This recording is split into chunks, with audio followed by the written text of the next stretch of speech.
Here in Africa, where an international fact check has cleared the United Arab Emirates of claims that it is fueling the war in Sudan through foreign mercenaries.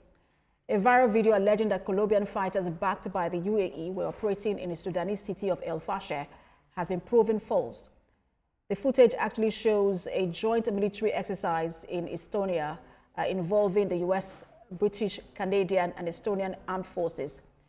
The original video was released by the U.S. Department of Defense, confirming it was filmed weeks before the Sudanese allegations.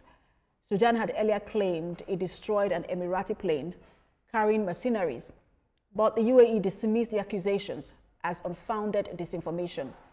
The UAE's foreign ministry maintains the country's neutrality and has renewed its call for dignified peace, accusing Sudanese authorities of spreading falsehoods to deflect responsibility for the war.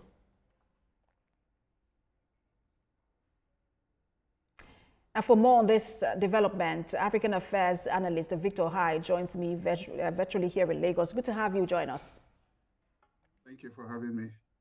What do you make of the statement by this international fact checker claiming that just sort of clearing the United Arab Emirates of fueling the war in Sudan? What they can clear Sudan of, I mean, the UAE of, is the story about the Colombian mercenaries, but certainly not about fueling the conflict in Sudan. The UAE obviously has vested interests along the trade zone, the Red Sea.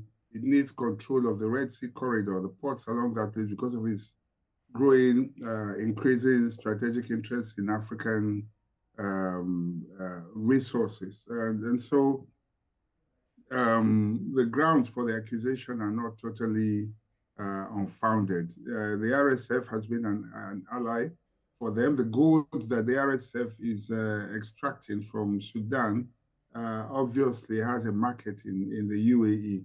And the UAE also needs the RSF because, as you know, with the African Continental Free Trade Area Agreement, it means there will be greater productivity on the continent. And so there's quite a lot of resources here, agricultural and, if you like, gold, which is in abundance in Sudan, that the UAE is interested in.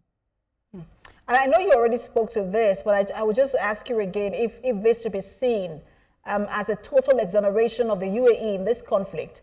And then what do you also make of the accusation from the UAE that Sudanese authorities are deflecting by just pushing out their false information?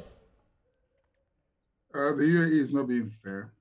This is not the only country that intervening. They have interests, not just only in Sudan, but along some other countries, in the region as well, Libya, and they are getting growing interest as well along the East African region as well. So, of course, it's like, I mean, countries would, even when they do what they do, they would normally tell you that they are not responsible until they are caught red-handed. Those accusations are not unfounded.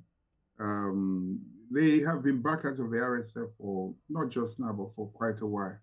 So they are not unfounded. If that was not a point, if the RSF were not being backed by foreign forces, the Sudanese armed forces are more than enough to deal with them. I guess the broader conversation is how the East African region has become sort of an arena for geopolitical rivalry and then power projection for the Gulf states. And then you also find that there are other outside actors, just over the past decade. And I'm wondering how should this be addressed when you look at the EAC not seeming to be, making any sort of effort in addressing this? It is unfortunate, you say, until now, no one has been looking at powers in the Gulf states as being partially responsible for what is going on in parts of Africa. Of course, we talk about falling for the Islamists and all that, but we have neglected to a very large extent, the level of influence and from the Gulf states, the Arab states, on the continent. They have for long sponsored a lot of terrorist activities on the continent, and it's not for nothing. You don't spend your country's resources financing wars unless there is something intrinsic in it for you, some sort of gain in it for you. So, but I'm glad that this has come out and it is throwing more light on some of these regions and what they are doing, on the continent. Before now, we'll talk about Russia, talk about China, talk about the US, and then very little attention is paid to those who are actually plundering, not just, causing deaths on the continent, but also plundering its resources quietly. And this is the case in point.